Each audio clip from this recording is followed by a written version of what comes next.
Me duele la cabeza. Esa frase es casi universal.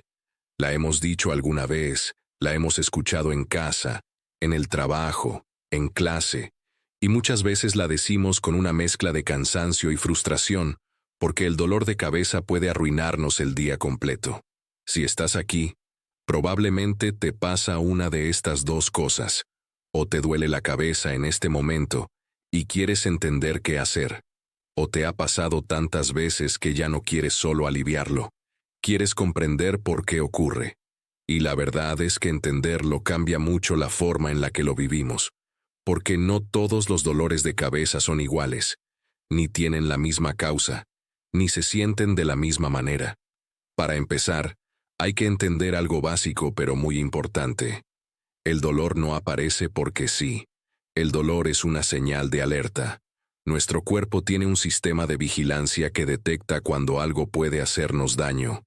Ese sistema funciona gracias a unos receptores llamados nociceptores. Dicho de forma sencilla, son sensores del dolor. Están repartidos por distintas zonas del cuerpo y reaccionan cuando detectan presión, inflamación, calor extremo, lesiones o estímulos que pueden dañarnos. Cuando estos receptores detectan peligro, envían una señal al cerebro, y el cerebro interpreta esa señal como dolor. Aunque suene molesto y a veces desesperante, el dolor tiene una función. Nos protege, nos obliga a detenernos, nos avisa de que algo no va bien. Si te quemas, retiras la mano. Si te golpeas, te inmovilizas un momento. Si tienes una infección, el dolor te hace prestar atención. Con el dolor de cabeza pasa algo muy curioso. Casi todos sentimos que el dolor está en el cerebro, como si el cerebro mismo estuviera doliendo. Pero en realidad no es así. El cerebro como tejido no duele. Y esto sorprende muchísimo. No duele porque no tiene nociceptores. No tiene receptores del dolor. Entonces, si el cerebro no duele, ¿por qué sentimos dolor de cabeza? Porque lo que duele no suele ser el cerebro, sino las estructuras que lo rodean. Ahí sí hay receptores del dolor. Por ejemplo, en las meninges, que son las membranas que envuelven el encéfalo. En los vasos sanguíneos de la cabeza. En los senos paranasales que se inflaman cuando hay sinusitis. En los músculos del cuello, de la mandíbula y del cuero cabelludo. En articulaciones cercanas. Incluso en los dientes. Por eso a veces un problema dental termina sintiéndose como un dolor de cabeza. Y por eso también hay dolores que se sienten como presión en toda la cabeza, y otros que se sienten en un solo lado, detrás del ojo, en la frente o en la nuca. Desde el punto de vista médico, el dolor de cabeza también se llama cefalea.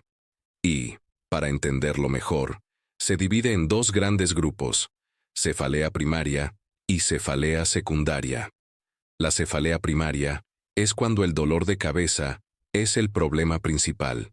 No está siendo causado por otra enfermedad evidente. Es decir, la cefalea es el trastorno en sí. La cefalea secundaria, en cambio, aparece como consecuencia de otra cosa. Por ejemplo, una deshidratación, una infección, sinusitis, falta de sueño, fiebre, un golpe o incluso tensión muscular intensa. Un ejemplo muy común es la deshidratación. Cuando no tomamos suficiente agua, el cuerpo entero se resiente, y una de las señales puede ser precisamente el dolor de cabeza.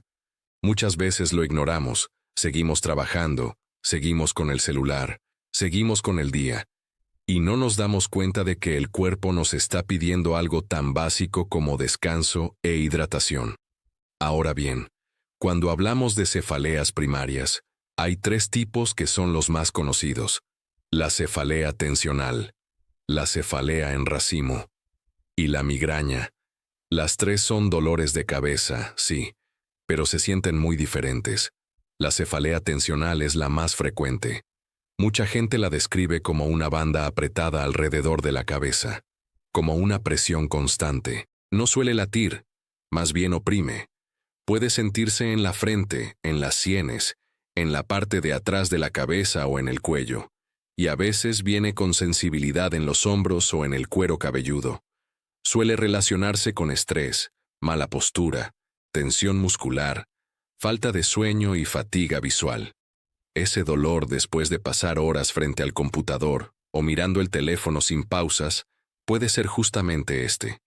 No siempre es grave, pero sí puede volverse muy molesto si se repite con frecuencia. La cefalea en racimo es otra historia completamente distinta. Es mucho menos común, pero muchísimo más intensa. Suele aparecer de forma repentina y casi siempre en un solo lado de la cabeza, muy cerca del ojo. Puede ser un dolor brutal, punzante, insoportable, de esos que no te dejan pensar. Muchas personas describen lagrimeo del ojo, enrojecimiento, congestión nasal y una sensación de inquietud muy fuerte. A diferencia de otros dolores de cabeza, en este caso muchas personas no pueden quedarse quietas, no quieren acostarse, necesitan moverse, caminar, dar vueltas, porque el dolor es demasiado intenso. Se llama en racimo porque suele aparecer en brotes, en periodos concretos, y muchas veces a horas parecidas del día o de la noche. Se cree que puede haber relación con el hipotálamo, una parte del cerebro que participa en el reloj biológico y en los ritmos del sueño. Y luego está la migraña, que probablemente es la más conocida y también una de las más complejas. La migraña no es solamente un dolor de cabeza fuerte, es un trastorno neurológico. El dolor suele ser pulsátil, como latidos, y con frecuencia afecta a un lado de la cabeza, aunque también puede afectar ambos. Además, puede venir acompañado de náuseas, vómito y mucha sensibilidad a la luz, al sonido y a ciertos olores. Algo muy importante es que la migraña no siempre comienza directamente con dolor. En algunas personas aparece primero una fase llamada pródromo. Esa fase puede ocurrir 1 o 2 días antes del ataque. La persona nota señales como cansancio, cambios de humor, dolor de cuello, menos apetito o una sensación extraña de que algo se acerca.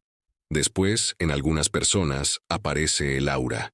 Se calcula que alrededor del 25% de las personas con migraña la presentan. Durante el aura puede haber destellos de luz, puntos ciegos, visión borrosa, hormigueo en un brazo o dificultad para hablar. Luego llega el ataque de migraña. Ahí aparece el dolor de cabeza como tal, que puede durar horas o incluso algunos días. Y al terminar, algunas personas entran en una fase llamada postdromo, donde se sienten agotadas, confundidas o sin energía. Es como si el cuerpo quedara drenado después de la tormenta. ¿Por qué pasa la migraña? Aún no se sabe todo, pero se cree que las personas con migraña tienen un sistema nervioso más sensible. Sus neuronas se activan con mayor facilidad. Esa sobreestimulación puede alterar funciones como la visión o el equilibrio, y también activar el nervio trigémino, que participa en la sensibilidad de la cara y la cabeza. Cuando ese nervio se activa de forma anormal, puede enviar señales de dolor intensas hacia el cerebro. Y ahí aparece ese dolor pulsátil tan característico. Además, la migraña puede activarse por desencadenantes. No son iguales en todas las personas, pero hay varios comunes. Falta de sueño, estrés, luces brillantes, sonidos fuertes, olores intensos, cambios hormonales. En muchas mujeres, por ejemplo, los cambios en estrógenos pueden influir y explicar por qué algunas migrañas aparecen antes, durante o después de la menstruación. Aunque no exista una cura definitiva para todos los casos, sí hay tratamientos. Hay medicamentos para cortar el ataque cuando empieza, otros para aliviar el dolor, y otros para reducir la frecuencia y la intensidad de las crisis. Lo importante es no normalizar un dolor que te limita, no resignarte, porque muchas personas viven años diciendo, es normal, siempre me pasa, y aguantan sin buscar ayuda. Y no debería ser así. La mayoría de los dolores de cabeza son benignos, sí, pero hay señales de alarma que no se deben ignorar. Un dolor súbito y extremadamente intenso. Un dolor acompañado de fiebre alta, rigidez de cuello, confusión. Un dolor con debilidad en un lado del cuerpo, dificultad para hablar o cambios en la visión, un dolor después de un golpe fuerte, o un dolor que se siente completamente diferente a lo habitual. En esos casos, hay que consultar. En resumen, cuando decimos me duele la cabeza, en realidad podemos estar hablando de cosas muy distintas. Puede ser tensión, puede ser migraña, puede ser deshidratación, puede ser sinusitis, puede ser una señal de que el cuerpo necesita descanso, agua, sueño o atención médica. Y entender eso no solo da tranquilidad, también nos ayuda a cuidarnos mejor, porque el cuerpo no está exagerando, te está avisando, y aprender a escuchar ese aviso puede marcar una gran diferencia.